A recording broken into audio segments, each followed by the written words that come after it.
Fala pessoal, eu sou o Gui e no vídeo de hoje nós vamos dar seguimento aí, dar sequência ao nosso curso de JavaScript básico aí para iniciantes, tá? Aqui eu não vou utilizar o REPL-IT, tá pessoal, daqui para frente, pelo simples fato de que por questões de produtividade vai ser muito melhor a gente usar, fazer pelo computador, tá?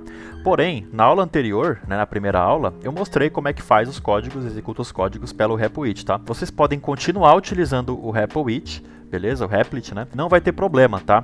Os códigos vão ser os mesmos, só que o que vai mudar é a forma que vocês vão executar. Então aqui eu vou estar utilizando o Visual Studio Code, tá? Então quem tiver no computador pode fazer o download aí para o Windows, né? Quem tiver no Windows. E também instalem o Node.js, né? Vocês podem instalar aqui o Node.js, né? Na versão mais estável, né? Que no caso é a 20.11, né? E com isso você vai estar pronto para trabalhar, né? Continuar o nosso curso de JavaScript para iniciantes, né? Então aqui eu estou no VS Code, né? Então aqui eu posso abrir um terminal aqui em cima, para a gente estar executando os nossos códigos. Então, por exemplo, se eu digitar aqui Node e colocar index.js, vocês vão ver que ele vai executar o Olamundo, né, da mesma maneira, tá? Dá um clear aqui para limpar a tela, beleza? Vocês podem estar utilizando também no Termux, tá? Quem tiver no celular pode usar o Termux junto com a Code, ou pode usar o REPL-IT mesmo, como eu tinha dito, né? Mas aqui, para a gente acelerar, né, o nosso estudo, nosso intensivão, a gente vai fazer tudo pelo Visual Studio Code, tá? Então, por exemplo, se eu vim aqui do lado na pasta curso JavaScript, né, curso JS, e criar um arquivo, por exemplo, teste.js, e eu colocar, por exemplo, um console.log teste aqui, escrever dessa forma e mandar rodar o node teste.js, vocês vão ver que ele vai executar o arquivo, né, da mesma forma. Lembrando, tá pessoal, que todo arquivo que a gente for executar, ele vai ter que ter extensão .js, né, para dizer que é um arquivo JavaScript, beleza?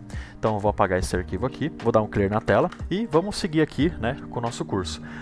A próxima coisa que eu vou ensinar aqui para vocês é a questão da interpolação de texto, tá, de variáveis. Então imagina o seguinte cenário, eu tenho, por exemplo, um const nome, que recebe Guilherme, e eu tenho um sobrenome, const sobrenome França, por exemplo. Como é que eu faço para exibir o nome concatenado com o sobrenome? Eu posso colocar aqui uma outra constante, nome completo, que ela vai ser o quê? Ela vai ser o nome mais o sobrenome, né? Nesse caso, como eu tenho um texto, ele não vai fazer cálculo, né? Ele vai concatenar os dois textos, tá? Se eu colocar aqui um console.log nome completo, mandar executar, aqui eu posso colocar node index.js ou posso inferir o .js, tá? Que ele já vai entender que é para executar um arquivo JavaScript. Ó, vocês vão ver que ele colocou Guilherme e França tudo junto. Aí o que eu posso fazer aqui? Eu posso colocar um mais, abrir uma nova string, colocar um outro mais, para ele poder estar interpolando aqui com um caractere em branco. Se eu executar novamente, vocês vão ver que agora ele colocou um espaço, né? Agora, eu posso fazer o seguinte, além dessa forma de concatenar, eu tenho uma segunda forma, que é a seguinte, ó. Nome completo interpolado, que ela vai ser o quê? Eu vou abrir duas crases, né? Isso aqui é o símbolo da crase, né? Que é como se fosse o acento agudo, mas invertido, né? A crase. E vou colocar o seguinte, vou colocar aqui o cifrão, abrir e fechar chaves, colocar o nome, depois colocar um espaço depois da chave, abrir de novo aqui, cifrão, abre e fecha chaves e sobrenome, né? Então dessa forma eu estou interpolando a string, né? Da mesma forma, né? É uma forma mais elegante, né? Do que você utilizar o sinal de mais aqui, né? E ele vai funcionar da mesma forma. Eu vou trocar aqui o nome completo para nome completo interpolado, vou mandar executar, vocês vão ver que ele executou normalmente, tá pessoal? Então é dessa forma que a gente pode interpolar variáveis, né? Interpolar textos, né? Eu também posso interpolar números, né? Então posso fazer o seguinte, por exemplo, const idade recebe 30, eu posso dizer assim, ó, e tenho idade anos, né? Dessa mesma forma, se eu mandar executar o código, ó, e tenho 30 anos, certo? Como é que ficaria nesse primeiro modelo? Eu colocaria nome mais sobrenome mais um texto, espaço e tenho espaço, mais, idade, mais, abre, aspas duplas, anos. Olha o trabalho, olha a trabalheira que é eu fazer dessa forma, né? Essa forma é muito mais direta, né? A leitura. Mas ele também funciona da mesma forma, tá? Se eu mandar executar o nome completo, você vai ver que ele funciona da mesma forma. Beleza? Agora eu vou mostrar para vocês os operadores de decisão, tá? Como é que a gente faz para decidir quando executar um determinado código, quando executar outro código, né? Para isso, a gente vai estar utilizando a cláusula if e a cláusula else, if-else, né, no caso. Então, imagina o seguinte cenário. Eu vou criar aqui uma constante chamada está chovendo. Nota-se que olha como eu crio as constantes. Eu sempre coloco a palavra com letra minúscula e se for uma palavra composta, eu coloco a segunda letra da palavra como maiúscula. Esse é o padrão camel case, tá? Vou colocar aqui como true, né, que é um valor verdadeiro. E eu vou dizer o seguinte, ó, se, aqui dentro eu vou colocar minha condição. Se está chovendo, por exemplo, for igual a true, vou colocar 2 iguais, né? Vocês lembram que 2 iguais ele vai fazer a comparação. Eu posso comparar com o tipo explícito também, igual a true. Ó, se ele for verdade, vou abrir e fechar chaves e vou criar um escopo, né? Então aqui eu vou colocar o seguinte, console.log, leve o guarda-chuva. Se eu mandar executar esse código, olha que interessante, ele vai aparecer leve o guarda-chuva.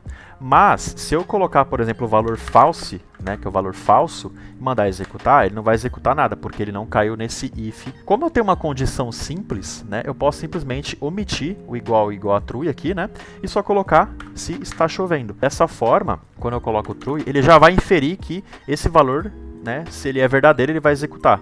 Rodar de novo, você viu que ele trouxe leve o guarda-chuva. E aqui eu posso colocar mais expressões na minha condicional. Por exemplo, está chovendo, trouxe guarda-chuva é igual a false, certo? Então vou dizer o seguinte, se está chovendo e trouxe guarda-chuva, vou colocar aqui estou protegido. Se eu executar esse código agora, você vê que não vai aparecer nada. Por quê?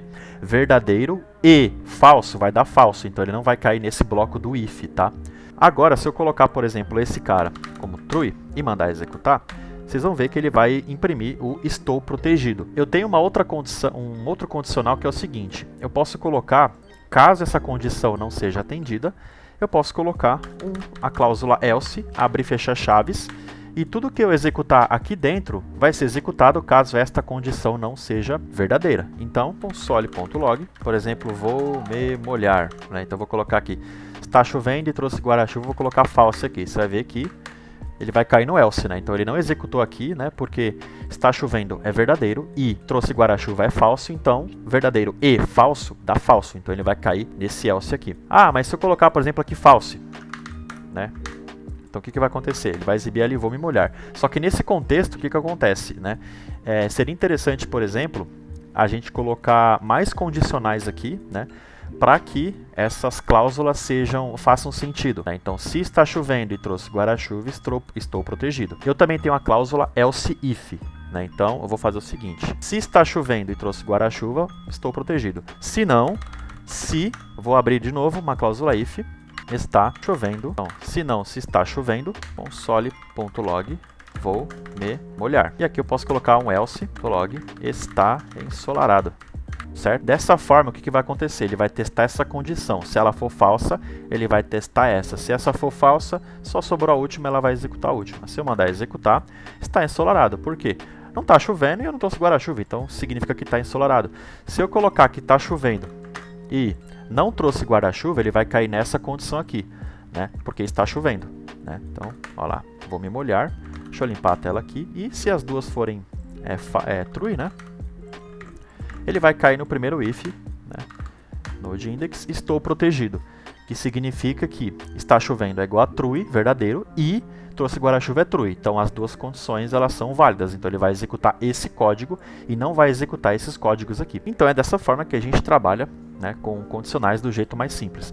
Como eu só tenho uma instrução dentro de cada condicional, a chaves é opcional. Por exemplo, ó, estou protegido, não vou me molhar, por exemplo. Aqui, como eu tenho mais de uma instrução, faz-se necessário o uso das chaves, tá? Porém, se eu tivesse só uma instrução, eu não precisaria das chaves. Ó. Eu posso omitir ela aqui, ó, que ele vai executar porque só tem uma instrução, né? Então ele vai executar ou essa, ou essa, ou essa, né? Caso nenhuma seja atendida. Então você pode fazer isso, beleza?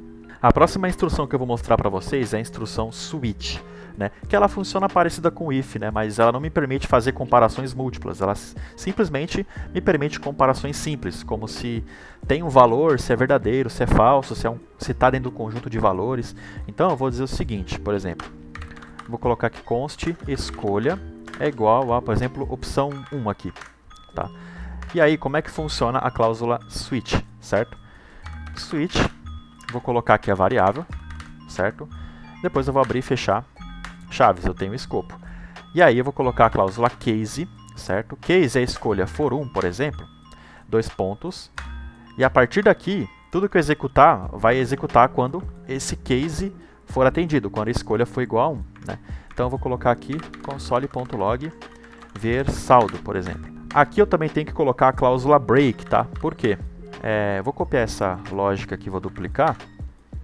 Colocar um case 2, case 3. Ver saldo, fazer empréstimo, case 3. Falar com o gerente. O que acontece? Se eu não colocar o break, olha que interessante. Eu vou tirar todos os breaks aqui para vocês verem, tá?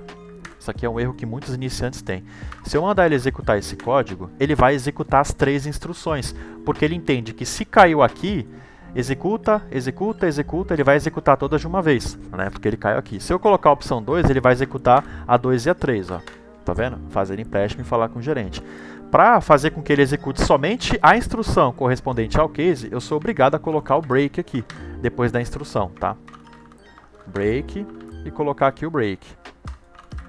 Eu também posso, aqui depois dos 2 pontos, né, colocar também o escopo. Eu posso fazer dessa forma aqui também. Caso o meu código fique muito grande, ele vai funcionar.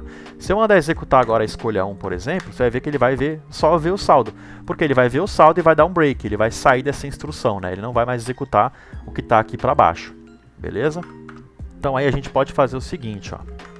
Console.log, vou colocar aqui, ó, bem-vindo ao banco. Vale lembrar que com o backtick, né, com a crase, eu posso quebrar a linha e escrever mais coisa no texto. Se eu tivesse com aspas duplas aqui no lugar, ó, isso aqui ia dar problema, não ia funcionar. Só funciona quebrar a linha quando eu tiver com a crase, quando eu estiver trabalhando com textos, né, com a crase. Então, bem-vindo ao banco. Vou colocar aqui 1, ver saldo, 2, fazer empréstimo, 3, falar com o gerente. Por exemplo, aí eu vou mandar executar, ó, bem-vindo ao banco, aí tem as opções, aí como está fixo aqui ainda, né, escolha, como é 1, ver saldo. Se eu colocar aqui 3, por exemplo, ele vai colocar ali, falar com o gerente, beleza? E eu também tenho a cláusula default. Caso nenhuma dessas condições seja atendida, eu posso trabalhar com uma cláusula default. Né? Padrão, por exemplo, console.log, nenhuma das alternativas, ou então opção inválida, né? Opção inválida. Mandar executar, por exemplo, ele vai colocar lá falar com o gerente, só que se eu colocar uma opção nada a ver, por exemplo 5, né, que seja, limpar aqui e executar, opção inválida, tá vendo? Então ele caiu aqui no default. O default eu não preciso colocar break, por quê? Porque é a última, né? Abaixo do break eu não tenho mais nada, então eu não preciso colocar o break é opcional, tá? Então essa é a estrutura switch, beleza? Então é isso, pessoal, espero que vocês tenham gostado de mais essa videoaula e até a próxima.